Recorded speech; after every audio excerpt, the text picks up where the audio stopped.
ॐ ह्रीं श्रीं क्रीं श्रीं कुबेराय अष्टलक्ष्मी मम गृहधनं पुरय पुरय नमः।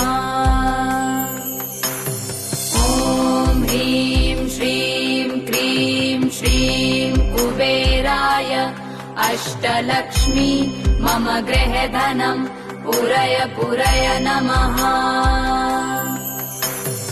ॐ ह्रीं श्रीं क्रीं श्रीं कुबेराय अष्टलक्ष्मी मम गृहधनं पुरय पुरय नमः। ॐ ह्रीं श्रीं क्रीं श्रीं कुबेराय अष्टलक्ष्मी मम गृहधनं पुरय पुरय नमः।